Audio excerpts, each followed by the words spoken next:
अस्सलाम वालेकुम नाजरीन, प्रोग्राम दूसरा रुख में खुशामदीद। मैं हूं आपका मेज़बान नादर गुरामानी। नाजरीन, इस वक्त मुल्क में सैलाब की तबाहकारियाँ जारी हैं। आज वज़ीर आज़म ने जो कराची के अंदर सूरत हाल है उसका नोटिस भी लिया है और सैलाब के बाद जो फसल को नुकसान पहुंची है और जो एक मुतालबा पीपल्स पार्टी की जानिब से किया जा रहा था कि मुल्क में ज़रूरी एमरजेंसी जो है वो नाफिज की जाए, तो आज वज़ीर आज़म ने एग्रीकल्चर एमरजेंसी के निफाज का ऐलान भी किया है। हमने देखा कि आज वज़ीर आला पंजाब मरियम नवाज़ शरीफ साहिबा ने मुल्तान का दौरा भी किया, जो सैलाब मुतासरीन हैं उनसे मुलाकात भी की। ख़ास तौर पर जो जलालपुर पीरवाला इलाका है वहाँ पर मुतासरीन से मुलाकातें भी की।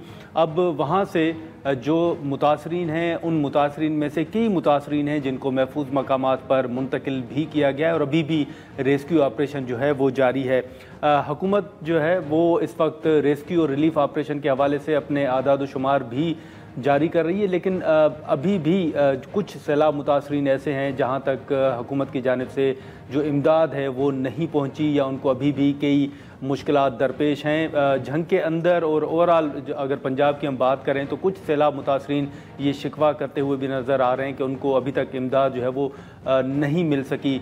कुछ सैलाब मुतासरीन हैं, उन्होंने अपनी राय का इजहार किया है, हम वो सुन लेते हैं, उसके बाद गुफ्तगू को आगे बढ़ाते हैं। तो हर बंदा जी बड़ा परेशान है, डंगर माल जानवर बंदे खाण पीण की कोई जी सूरत हाल ना आई। दूसरे नंबर ते साडे जी मकाना दे अंदर ही पानी आई, साडे समान समून काफी बह गए पानी दे विच। ते इस हवेली दे विच 4 रैशियां है ते साडे नाल कोई जी सरकारी बंदा नहीं आया, कोई डंगरां दा कोई चारा है या कोई साडी मदद वास्ते कोई बंदा जी नहीं आया। सानू किसी बंदे भी जी कोई रिलीफ नहीं दिता भी कोई राशन पानी हुंदा है जो कोई पुछदा साडे कोल जी कोई किसी बंदे नहीं पुछया। असीं रोड उत्ते बैठे रहे बिल्कुल, ते तंबू भी साडे कोल कोई नहीं, कोई चीज ही नहीं जी। काफी साडे कोल जी डंगर डुंगर आन ते साडे जी कमरे शमरे बिल्कुल गिर गए। निके बच्चे सामने हुण आज चुका दे मगर बाहर बजा छोड़े जो जाओ कमा के लाया। आ मेरे घर दी हालात तुसी आप देख रहे हो जड़ी है, उधर सानी तो लोड़ नहीं, अखी ना दी सींदी पई ने देख ला ढांत कोठे खड़े बैठा पानी दे विच, ना कोई राशन ना कोई पानी ना कोई रोटी ना कोई कुछ, पानी पीवन दा ही कोई। असी इतने हालात कोई खड़े बैठे हैं, मजबूरियां। तकरीबन 15 दिन गुजर गए हैं, हमारी किसी ने कोई खिदमत नहीं आगे की, किसी ने किसी किस्म की, ना हमें कोई चीज़ राशन वगैरह मिल रहा है, ना भैंसों के लिए चारा वगैरह मिल रहा है। बहुत मुश्किल में दिन गुजार रहे हैं, छोटे छोटे बच्चे हैं तो बहुत ज़्यादा तंग है। मेहरबानी करे कोई हमारे ऊपर आके कि हमें कोई चारा दे भैंसों के लिए और सैलेज वगैरह दे जाए तो अच्छी बात है, राशन वगैरह दे जाए हमें तो वो भी अच्छी बात है।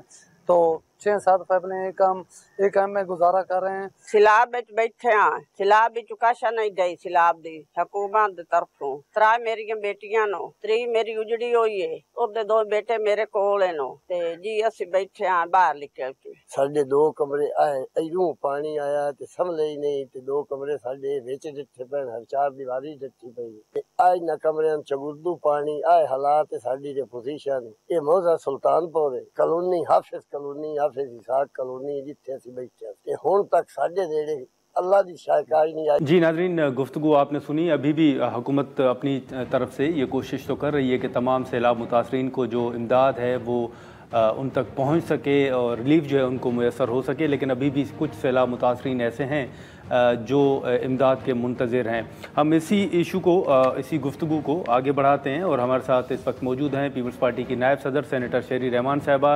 उनसे गुफ्तगू करते हैं। बहुत शुक्रिया सेनेटर साहिबा। सबसे पहले तो ये बताइएगा कि इस वक्त जो मुल्क के अंदर क्लाइमेट चेंज की सूरत हाल के बायस जो एक चैलेंज हमारे सामने मौजूद है, उसमें हमने देखा कि पीपल्स पार्टी ने एक तो ज़रूरी एमरजेंसी के निफाज का मुतालबा किया, बिलावल साहब ने अपने आपका भी हमने देखा कि आपकी तरफ से भी ये मुतालबा सामने आया और आज प्राइम मिनिस्टर साहब ने ये अनाउंसमेंट भी की है। किस हद तक आप समझती हैं कि फसलों को नुकसान पहुंचा है और अभी जो आदाद शुमार सामने आ रहे हैं यही है, या आप समझती हैं कि ये बहुत एक सेंसिटिव इशू है और आगे मज़ीद डिटेल्स जो हैं वो सामने आ सकती हैं? जी नादिर, आपने बहुत अहम बात की, क्योंकि फसलें जो हैं और ख़ास तौर से जितनी भी हमारी एग्रीकल्चर या ज़रूरी इकॉनमी है वो पाकिस्तान के लिए बहुत अहमियत का मुतहम्मिल है। और हमारी जितनी भी जिसे कहते हैं मुतासिर कम्युनिटीज़ बहुत ज़्यादा इन कच्चे इलाकों में और दरिया के नज़दीक जो भी होते हैं और जो काश्तकार और किसान हैं उनके जरिया माश, उनका सारा जिंदगी का वसीला खत्म हो जाता है और ये उनको पता नहीं होता कि फिर वो रिकवर कैसे करेंगे। और छोटे फार्मर्स खास तौर से इसमें सबसे ज्यादा मुतासिर हैं। तो ये वल्नरेबल कम्युनिटीज देखिए इस वक्त जो क्योंकि फ्लड अभी ऑन गोइंग है ना, आपने देखा होगा कि 1.3 मिलियन एकड़ इस वक्त सिर्फ पंजाब के खत्म हो चुके हैं। ये फार्मलैंड जो है ये ऑलरेडी उन पर तबाहकारी फेर के निकल रहा है। ये अब निकल रहा है सिंध के एग्रीकल्चरल हार्टलैंड की तरफ। ये दोनों सूबे हमारे जिसे कहते हैं ब्रेड बास्केट हैं, ठीक है ना। अब आप देखें चावल हो गया, गन्ना हो गया, कपास हो गई और वीट हो गया, ये सारे ऑलरेडी सीवियरली डैमेज हो गए, अभी भी कीमतें बढ़ रही हैं। तो इसी वजह से चेयरमैन बिलावल कोई एक हफ्ते से ये कह रहे हैं कि देखिए फ्लड इमरजेंसी डिक्लेयर करें, उसके साथ साथ आप एग्रीकल्चर, अब तो एग्रीकल्चर इमरजेंसी का वक्त आ गया है। वो 3 दिन से यही मुतालबा चल रहा है कि ये बढ़ता चला जा रहा है पूरे मुल्क में। अब ये दोनों सूबों में फसलों को खत्म करता जा रहा है। तो आई मीन आप पंजाब में तो ऑलरेडी हो चुका है। आपने ये जो एक पाकिस्तान बिजनेस फोरम है उन्होंने भी एक रिपोर्ट निकाली है कि देखिए चावल का जो क्रॉप है 60% ऑलमोस्ट उसके लॉसेस रिपोर्ट हुए, चाहे ये ज्यादा भी हो, लेकिन ये एक बात है। शुगर केन में 30% कहा गया ऑलरेडी, कॉटन 35%। अब सारे जो माहिरीन है वो कह रहे हैं कि 5 मिलियन टन जो वीट है वो भी इस पर मुतासिर होगा। तो आपकी फूड सिक्योरिटी बहुत खिलके रह जाएगी, आपकी डोमेस्टिक प्राइसेस स्टेबलाइज नहीं हो पाएंगी। तो शरीर रहमान साहबा, कल हमने देखा कि प्रेसिडेंट साहब ने मुलाकात भी की, minister for food and security के हवाले से हमने देखा, आप भी उस मुलाकात में मौजूद थी। तो क्या आपको खदशा है कि मुल्क में फूड शॉर्टेज का एक इशू भी सामने आ सकता है? देखिए मुलाकात का वो अपने कुछ इश्यूज लाए थे, लेकिन जाहिर है हमारे जहन पर तो ये इशू है कि ये एक टाइमली आप इमरजेंसी डिक्लेयर करते हैं तो फिर उसके साथ सारा कुछ होता जाता है। पीपल्स पार्टी का यही मुतालबा रहा है कि देखिए आप अपने किसान को, खासकर वदाई साहब तो बहुत फोकस्ड होते हैं इससे कि किसान को बचाएं, चाहे वो सपोर्ट प्राइस देने का। और इस वक्त जो सूरत हाल है वो तो एक बहुत बड़े माहौलियाती डिजास्टर की है।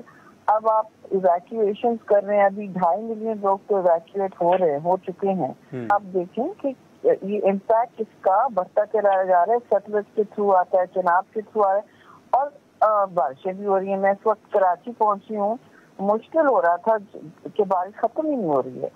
तो अब देखिए कुद्दू एंड सक्खर बराजेस का भी आप देख रहे हैं, चेयरमैन हर तरफ मुतहर्रिक हैं। तो जब बंदा जमीन पे होता है और लोगों की मुसीबत समझता है, उन पर जो गुजर रही है वो देख रहे हैं। देखिए आप अपना मुस्तकबिल आपके सामने बहता हुआ देख लेते हैं, ठीक है।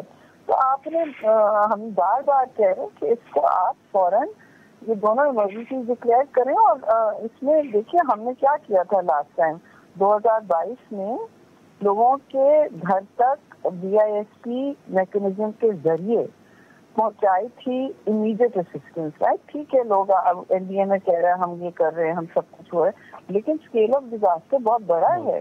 69 डिस्ट्रिक्ट्स तो 2 हफ्ते 10 दिन पहले पानी की सतह के नीचे आ गए थे। आप सिर्फ झंग की मैं तस्वीरें देखी थी, 40% वो अंडर वाटर है। देखिए 1/3 पाकिस्तान फिर ये पानी के नीचे चला गया है। तो ये कोई छोटी बात नहीं है, फ्लड खत्म नहीं हुआ है अभी। तो बेहतर है कि हम इस हकीकत का सामना करें। हम चाह रहे हैं कि फौरी तौर पर ये अरेंजमेंट्स करें, टाइमली करें, BISP के जरिए लोगों को सपोर्ट पहुंचाएं जैसे पहले किया था। ये चेयरमैन बिलावल का वाज़ेह मुतालबा है और उस पर इस बात पर उन्होंने प्राइम मिनिस्टर से उन्होंने बात की है, हम सब ने की है और उन्होंने एग्री भी किया। तो अब हम इंतजार कर रहे हैं। ये वक्त जरूरी होता है कि वक्त पे लोगों को आप इमदाद फराहम करें। हमारा ये भी मुतालबा है कि आप यूनाइटेड नेशन से कहें, फ्लैश अपील करें, वो ये हमारे हकूक है जी। क्योंकि जो भी हमने घर पे किया ना किया ठीक है, आप क्रिटिक कर लें, लेकिन इंटरनेशनली तो क्लाइमेट चेंज का एक्सपोजर क्यों है आपको पता है ना। और ये आपका मुतालबा है, ये उनसे करना चाहिए कि आप आए जी, इमदाद फराहम करें और अपने हमारे हुकूक है ये और आपकी जिम्मेदारियां हैं। चलें ठीक है सेनेटर साहब, अगर इजाज़त दें तो यहाँ पर एक तस्वीर नाज़रीन ब्रेक लेते हैं और ब्रेक के बाद हम यहीं से गुफ्तगू को आगे बढ़ाते हैं।